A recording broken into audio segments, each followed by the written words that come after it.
Hey guys, and welcome to the Working Money channel. So guys, as you can see, I finally did get my power back, and I did release yesterday's video. I did a quick video yesterday morning, under a minute, just kind of talking head of myself in a nearby park near my house, just warning you guys that I couldn't get the video out early yesterday morning, but I did eventually get it out. I did get an outpouring of comments, positive comments from you guys, that you always watch the show. It's your morning routine, wondering where the video was, but also saying thank you and commenting on the fact that I never show my face on this channel.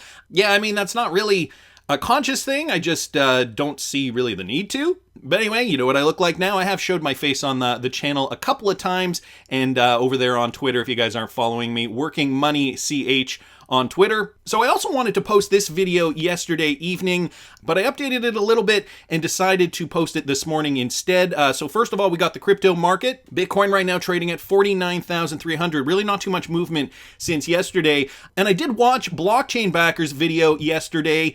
And, you know, I'm noticing that he is taking the Fibonacci retracement level from this dip, whereas I feel like we should be taking it from the top. I mean, I don't want to step on any toes here. I know he is a technical analysis prophet from the future, but I'm still eyeing the 702 from this point here, okay? So Bitcoin at 54,000. I mean, if we do take it from here, we have already reached the point 702, as Blockchain Backer did mention in his video from yesterday. If you guys didn't check that out, I suggest you watch it. So I guess we'll see what happens from here. I mean, the good news is that XRP over here forming an ascending triangle. Okay, we can see ascending triangle formation here for XRP. Bullish pennant pattern, and of course, XRP is right there on the 0.5 level. So in terms of altcoins, some altcoins have rallied, and XRP, although it has rallied a little bit, still has a lot more oomph to go. And right now, XRP trading at $1.23. I'm going to keep moving, guys. I saw this from Crypto Dash. Look at what I noticed while watching the new movie Sweet Girl starring Jason Momoa on Netflix.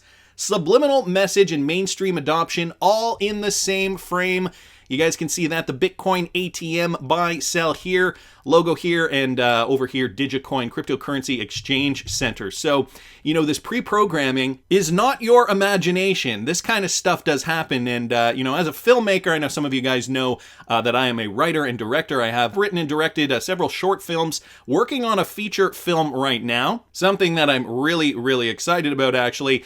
Anyway, you know, just being a filmmaker, I've always kind of followed Hollywood and been really interested in what Hollywood does. And then I stumbled across this documentary here. I don't know if you guys have seen Out of Shadows. It is available for free on Vimeo, and I will leave this link here in the description of this video. It is a documentary done by a stuntman who worked in Hollywood. And, you know, at first he said, I would just do my movies, I'd get paid, and I'd go home.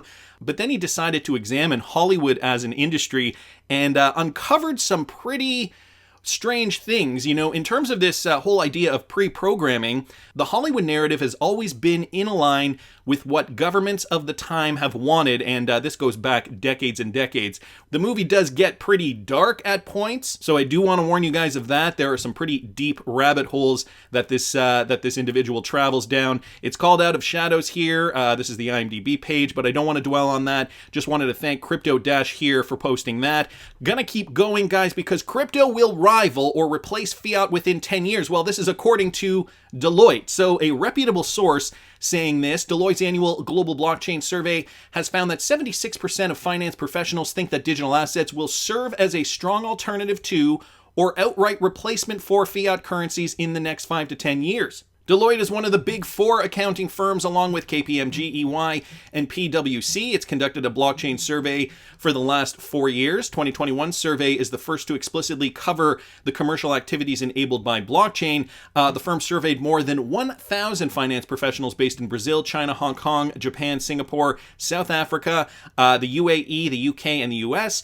It has, or rather, it was conducted between March 24th and April 10th, which was the heyday of the cryptocurrency market this year. And 81% of the respondents agreed that the technology is broadly scalable and has achieved mainstream adoption, while 73% thought that their business should adopt blockchain and digital assets and would lose a competitive advantage if they did not adopt the technology. But you know, this whole idea that cryptocurrency is going to replace fiat within 10 years, you know, I seem to think that where they're going with this, and I mean, it's obvious because all these central banks around the world have been creating CBDCs for this purpose.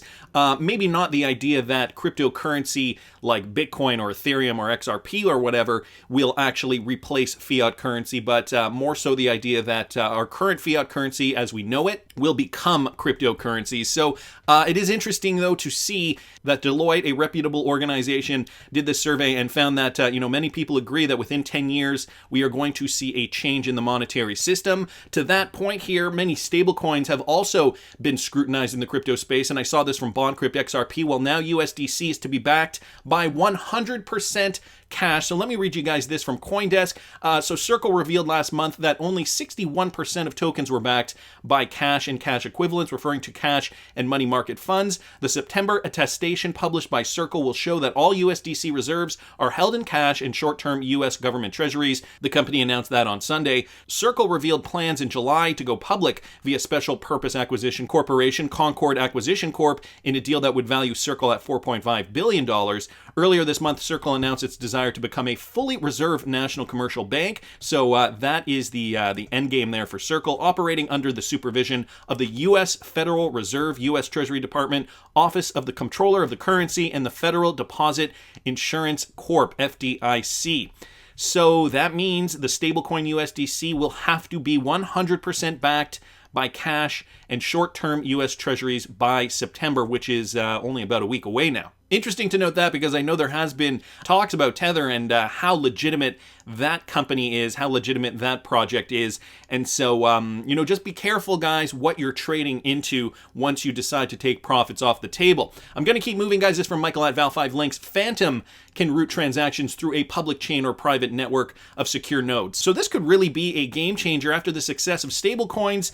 More and more banks are developing their native central bank digital currency, CBDCs, and Fantom CBDC is a solution to upgrade the existing banking infrastructure. So the first few paragraphs here just discusses what CBDCs are and gives you guys a little bit of context if you're not already familiar. But I just wanted to go down here, everything you need to know about the Fantom CBDC. So Fantom is an extremely fast, bank-level secure, has near zero transaction cost, and most importantly can handle high transaction volume. Moreover, Fantom routes transactions based on client preferences. This implies Fantom can route transactions through a public chain or private network of secure nodes.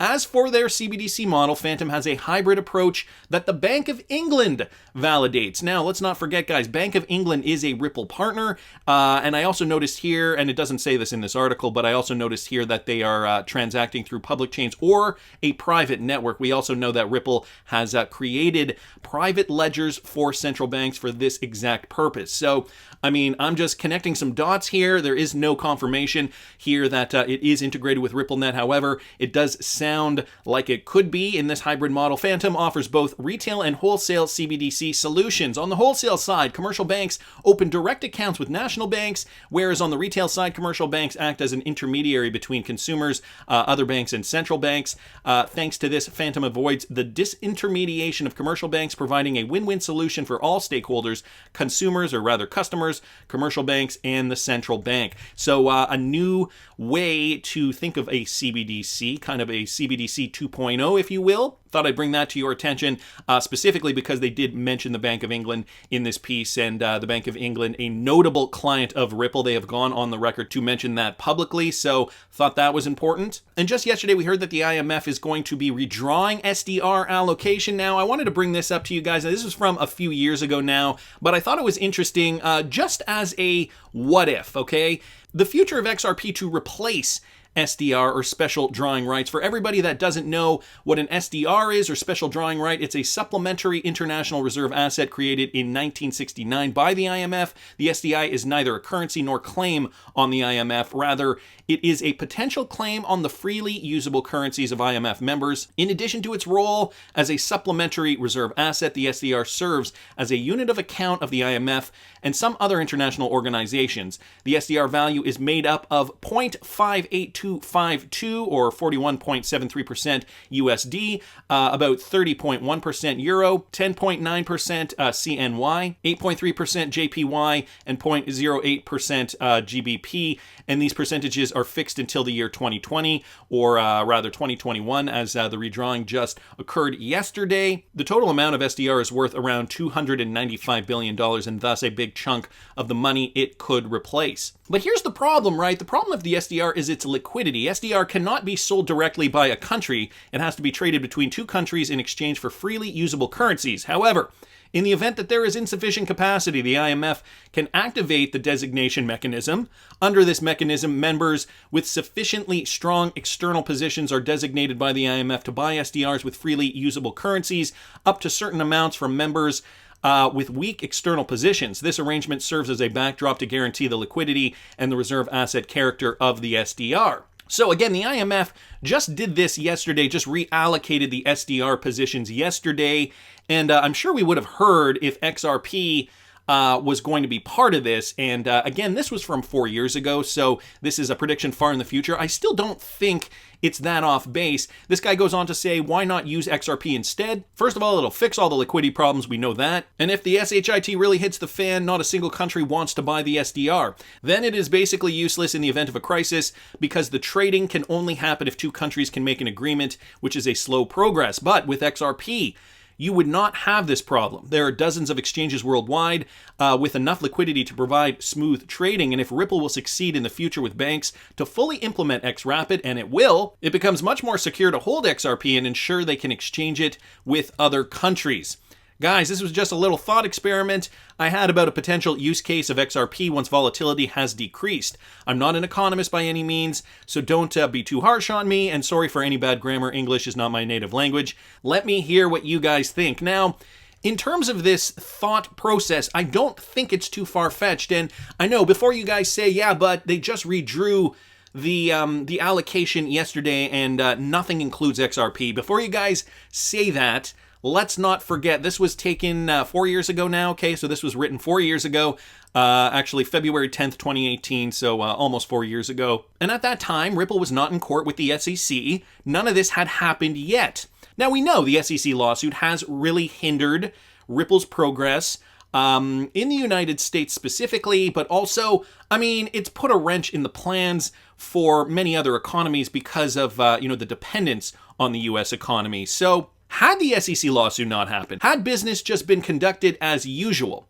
I mean, the same way we see XRP price right now could have been higher had there not been an SEC lawsuit, right? Many of us are saying that. ADA is seeing new all-time highs right now. ADA trading at $2.86.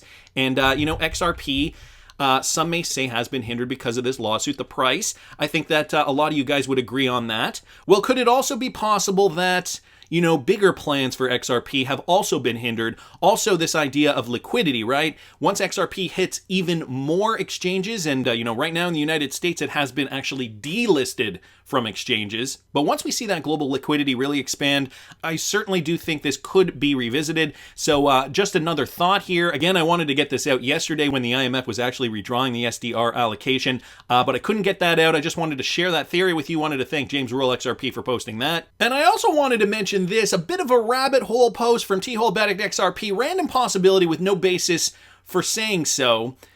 But is it possible, okay, and just open your mind a little bit here, is it possible that heads of the SEC, including Jay Clayton, were compromised in a series of recent U.S. hacks, and the Ripple lawsuit is being pushed by foreign interests? Sorry, tinfoil hat, so shiny. So T-Hole-Betic here suggesting, perhaps, and he's got some supporting evidence here that would suggest this. So, I mean, I did not realize this, but apparently the SEC is not a data breach agency. This was posted on December 23rd, 2020.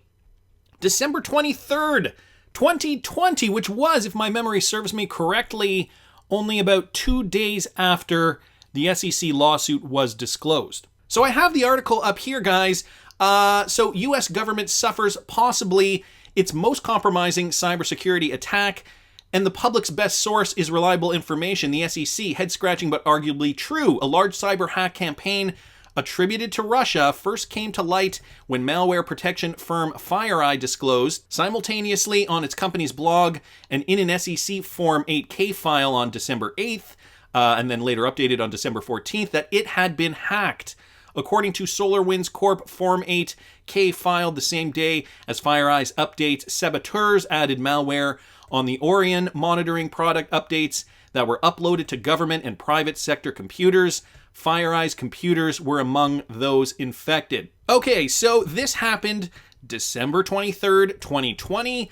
Let's keep going here because there is more. On December 15th, SolarWinds reported the breach to the Security and Exchange Commission. However, SolarWinds continued to distribute malware-infected updates and did not immediately revoke the compromised digital certificate used to sign them.